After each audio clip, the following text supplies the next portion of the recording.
we have only half an hour, so I think we'd better start because you'll all be starving and tired by the end of this, so we better get started. As you know, this is a different format from some of the other sessions. It's intended to be a conversation, and we can have a conversation between two of us and lots of you watching, but that wouldn't be very normal, would it? So perhaps it may be a good idea if you have questions, if you write them down and send them to us, you can participate at least in that way. I'm told that there's slips of paper coming, so that if you have questions, you can write them down and send them on to us. Again, in the course of a normal conversation, people don't introduce each other to the audience, so you do have Fred's biodata, and you've already heard his plenary, so you know that he's an expert in bilingualism from Canada, who has read and written and worked on bilingualism there and knows a lot about bilingualism and bilingual education. So we'll be talking about that, specifically about something that may have surprised you, which is the drawbacks of being bilingual. And I guess that is related to my first question to Fred. To us here, it may sound very strange that people may think that there are drawbacks to being bilingual. Most people here consider the idea of being bilingual a positive one. But my question is, are there places and situations where people consider that there may be drawbacks or disadvantages to being bilingual? Well, just as a preload, when this topic was suggested for this conversation, I initially said, well, I'm not sure what we could talk about because I personally can't see any drawbacks. But as Cristina pointed out, whether or not there are drawbacks really depends totally, I think, on the context in which the child is developing or the educational program exists.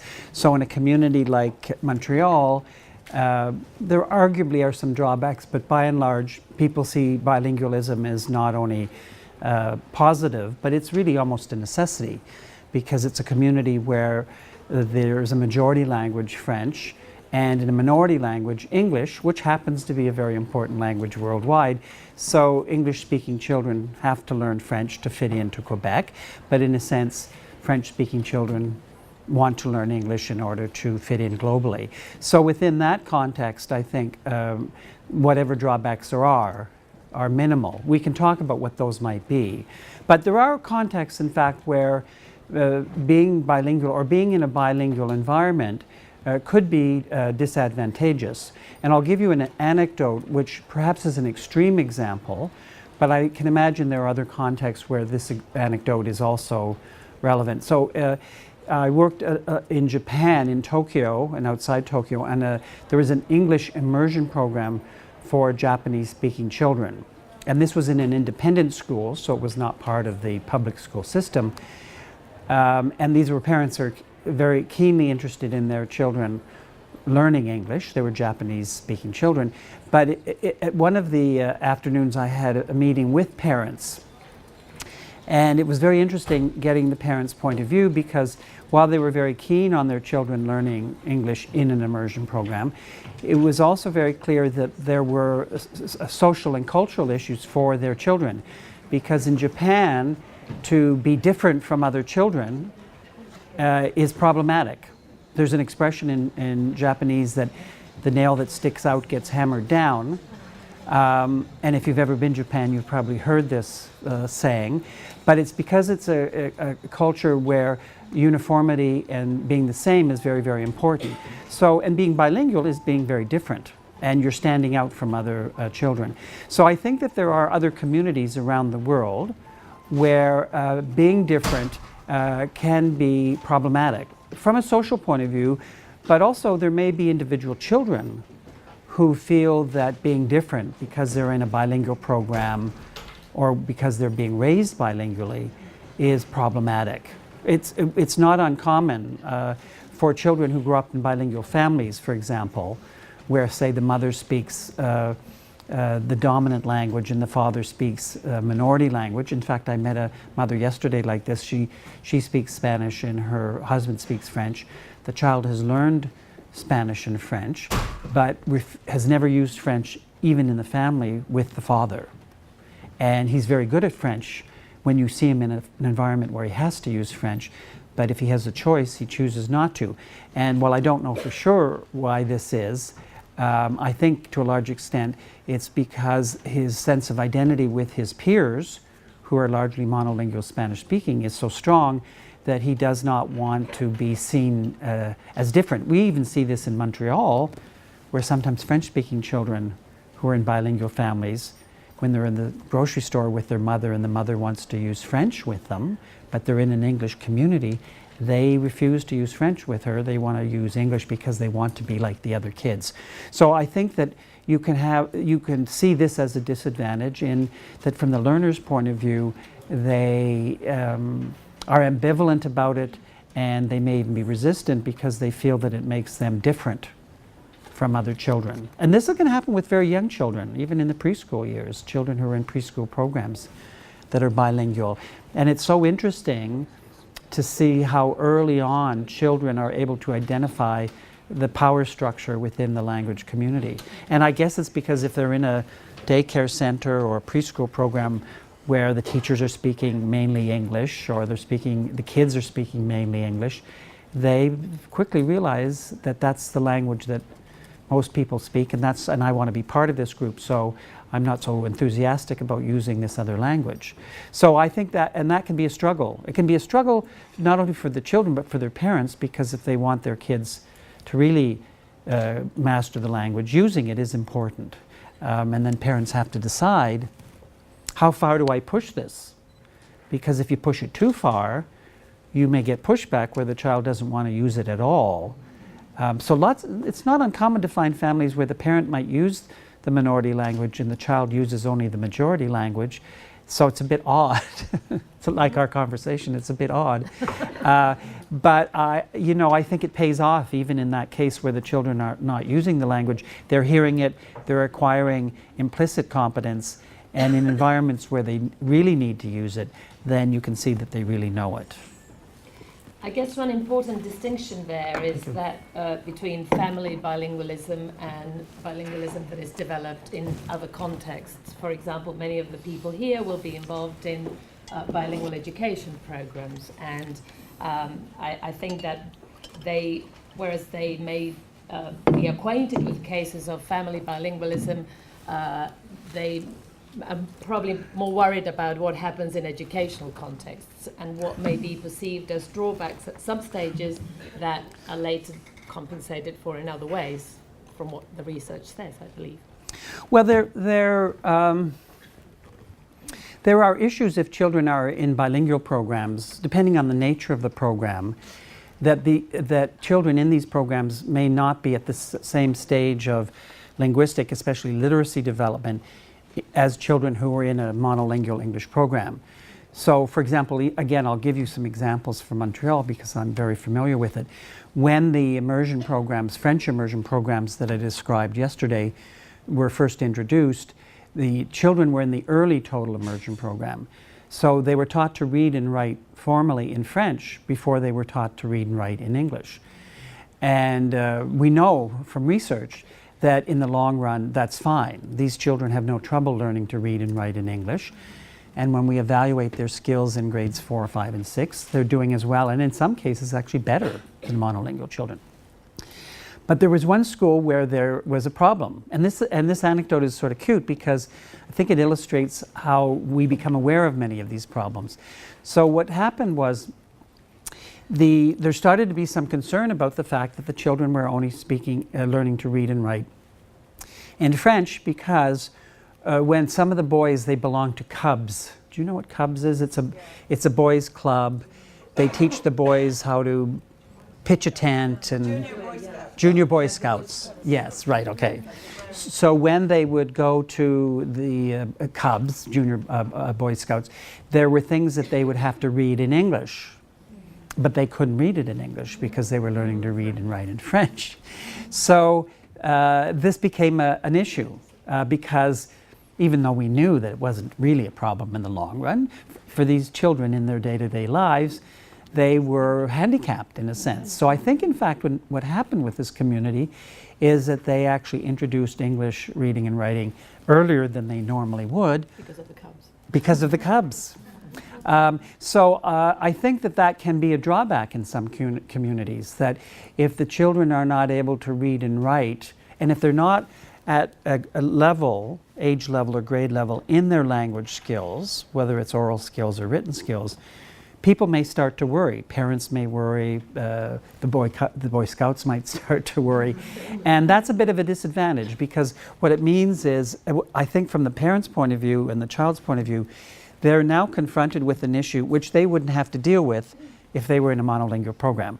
So it creates a complication in their life, which can be annoying. And even though we know scientifically that it's not a problem in the long run, in their day-to-day lives, which are already very busy, this can become an annoyance. Yes, I have a question related to that. I was Do you mind writing it down. In your presentation yesterday, it's connected to this. I was surprised to know that research shows that students from early immersion programs attain the same results of literacy as monolingual students. I was wondering if this applies to bilingual programs where the two languages are totally different, such as, you mentioned Japan, Japanese and English, where, I don't know, kanjis and ideograms are so different. I was wondering, children in China take mostly all primary and secondary school to learn how to write. Right. So, Right. does this apply? I don't know. Did everybody hear the question? Yeah. No, yes, no. Okay, I'll repeat it. The question was that in programs where the languages, immersion programs where the languages are similar, there's a lot of evidence that children have trouble learning to read and write as well in those programs as in a monolingual program. But the question is, what happens in a program if you have two technologically very different languages, like Chinese and English or Japanese and English? That Japanese English, there is an English immersion program in Japan. It's a 50-50 program. So half of the day is in English and half is in Japanese. But interestingly, even in that program, the immersion program existed as a strand within the school, which was otherwise a traditional Japanese language program. And the Japanese teachers were very skeptical and did not think that this was a good idea, because in a sense Japanese is even more complicated than Chinese because they have three different scripts. And the adult one is actually quite idiographic, although there are alphabetic parts to it. So there was a lot of skepticism that these children would not be able to do as well in Japanese as children in the Japanese strand. And the headmaster of that particular program, a fellow named Mike Bostwick, as his Ph.D., did an evaluation of that program. And surprisingly, I think we're all actually quite surprised, the children's Japanese language skills were just as good as those in the immersion program, were just as good as those of the children in the all-Japanese program. But it was 50-50. They were supposed to be taught. Yes, it wasn't a total immersion in English. That's right. Now, there are other limitations in working with programs. There can be limitations for working with in programs where you have languages which do not have a kind of alphabetic or syllabary system. Chinese and Japanese are the most common examples. Yes. Well, no, Korean is perfectly phonetic. Actually, Korean is probably the simplest language to read in the world. And that is that not so much, if you're in an environment where the logographic language is the dominant language, it's probably not such a big problem because you're surrounded by that language system. But if you're in an English language environment, for example, and you want to have a Chinese immersion or Japanese immersion program, one of the real challenges is how is it possible for the children to acquire sufficient competence in written Chinese or written Japanese to keep up with academic work in that language. So because when the children get to grade 4, 5, or 6, they really need to be able to read at a high level of competence, because reading is one of the primary sources of information, and it's also very complex and abstract information.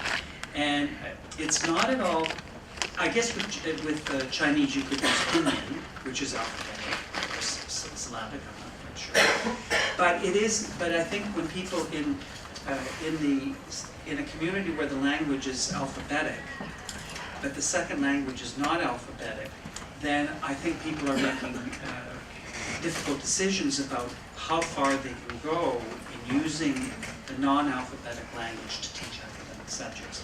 It's not at all clear. I've never seen evidence that it's possible for those students in those programs to do grade level math and science and such, that it's in the other language at the appropriate grade level. So decisions have to be made about what your expectations are for those situations. I was thinking, Enrique was talking yesterday about, was it yesterday? Yes, yesterday. About minority language students, and I was wondering how the situation is different for those students and within bilingual programs. Well, as I said yesterday, the programs that I focused on yesterday are programs for children who speak the majority language at home. And clearly in these situations, because they speak the majority language and the status is on the majority language, those children's skills in those languages are not lost or compromised. But in Quebec, we've never recommended that, for example, French-speaking children be put in an English immersion program, because even though French is demographically the majority language, within the context of North America, it's a minority language and it's threatened by English. So, but there are programs, and Mimi will talk. Mimi will talk about these programs tomorrow in her presentation. There's in the U.S. they've developed an alternative for immersion, which incorporates both majority language and minority language students. And these programs have lots of different names. And in education, at least in Canada and the US, whenever you use a term in one way, it gets used in 5 different ways that we lose control of. I don't know whether it's true here. But these programs are referred to sometimes as two-way immersion. Because in the program, ideally 50% of the children are English-speaking, and about 50% are speakers of a minority language, usually Spanish in the US, because it's the predominant second language. So you have a classroom of, say, 26 students. Half of them speak English as a first language, half of them speak Spanish as a first language. And in this program, in one version of the program, saying he's going to talk about, she'll kill me, don't tell her, act surprised. It's the very same thing as early immersion that I showed you. The kids all start off getting 90% of their instruction in kindergarten, grade 1 and grade 2 in Spanish, and 10% or so in English. So for the English-speaking children, it's like the program I described yesterday. So it's education in a second language. For the minority language children, it's education in their primary language.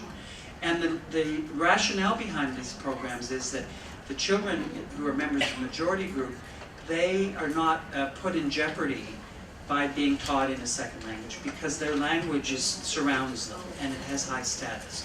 For children who speak the minority language, and it could be an indigenous language, for example, it could be an immigrant language, it could be a language that is not spoken by immigrants, but these are people who have been there for, like the Spanish speakers in the US and big parts of the United States or Mexico.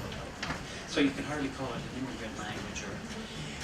For these children, the argument is that because there's so much, it's a low status language, and also it doesn't have the same utility in a general sense as English.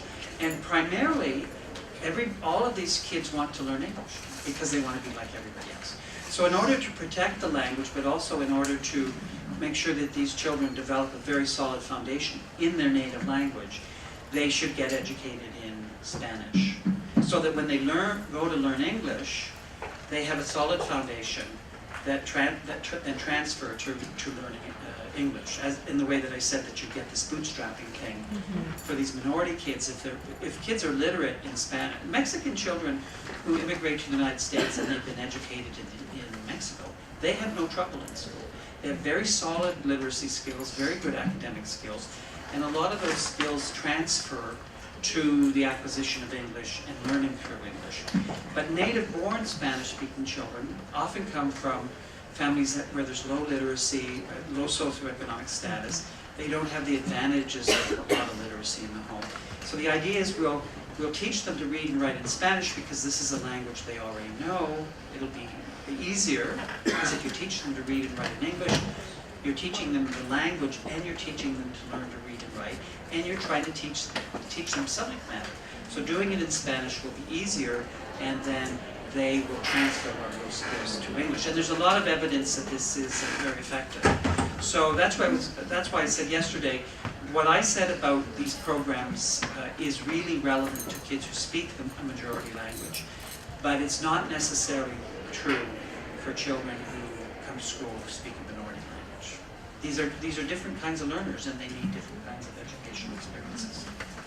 On the different kinds of learners, you touched on the special needs cases, and I know that you've done some research on that, and some people mentioned their concern because they've been in situations where parents or institutions have asked to remove the child from the bilingual program because they consider it an excessive burden. What would you say to them? Well, I think they're wrong most of the time. This has been a concern of mine for quite a number of years.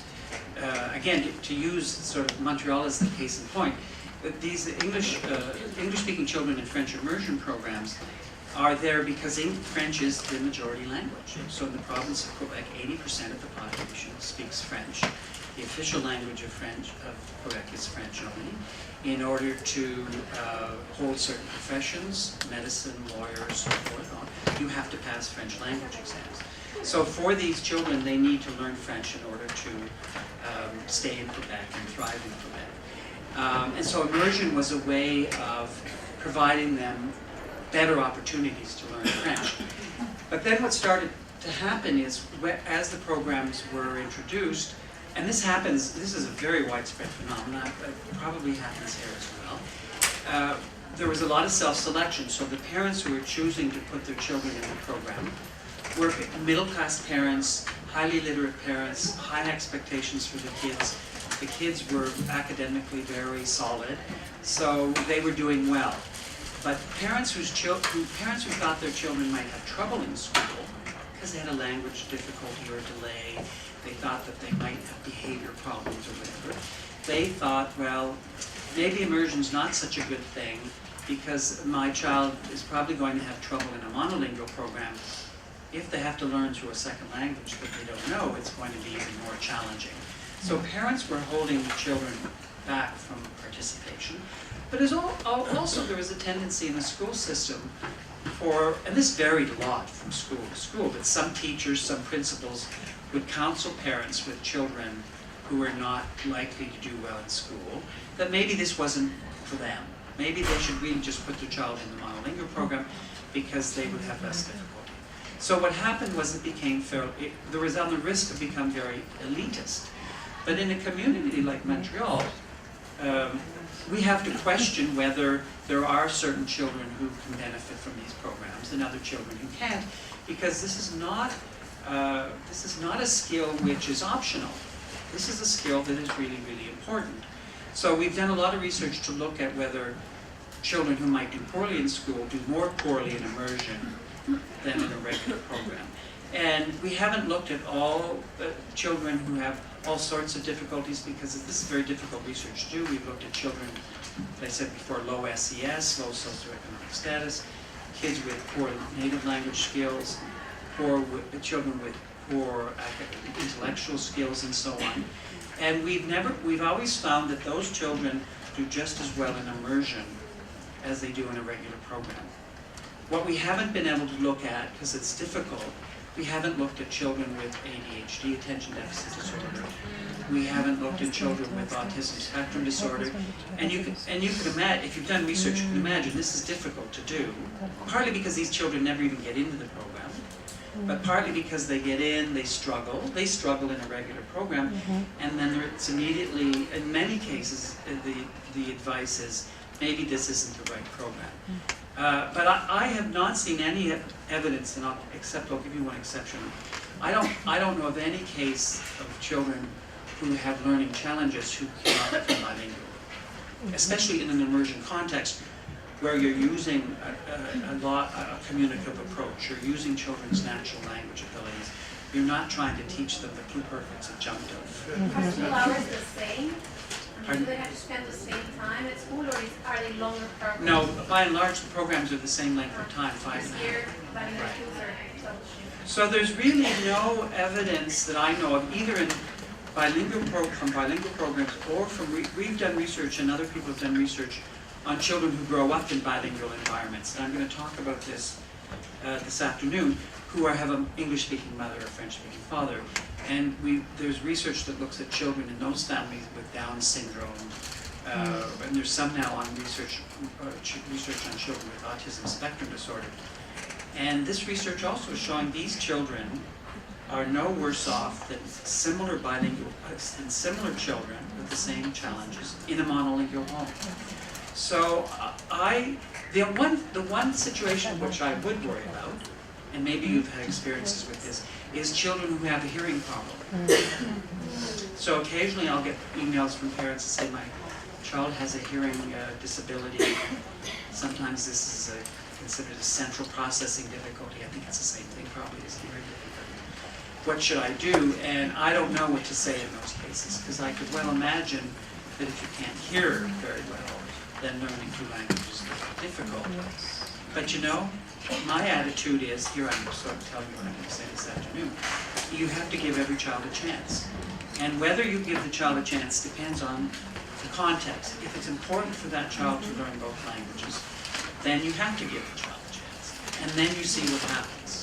But there's no research that I know of that says that children with these kinds of perceptual cognitive difficulties can't become bilingual within the limits of their learning aptitude. I actually think the kids who maybe should be kept out of these programs who don't want to be there.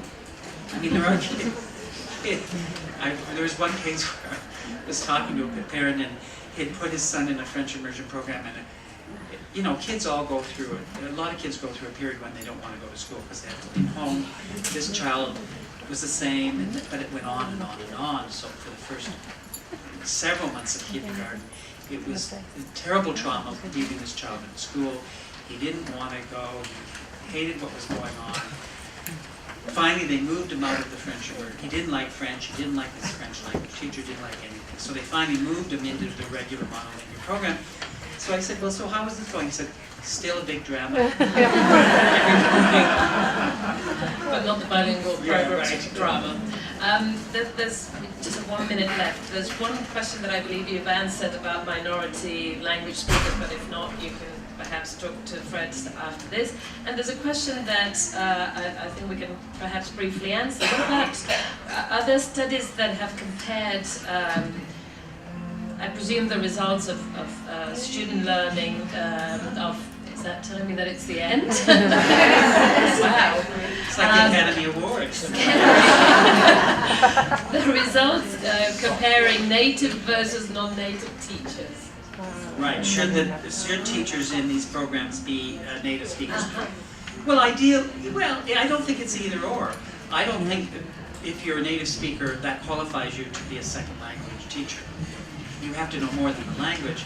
You have to be a good teacher, and being an immersion teacher requires even more competence than being a regular classroom teacher. Certainly being a native speaker is an advantage, but it's only an advantage if you also know how to teach.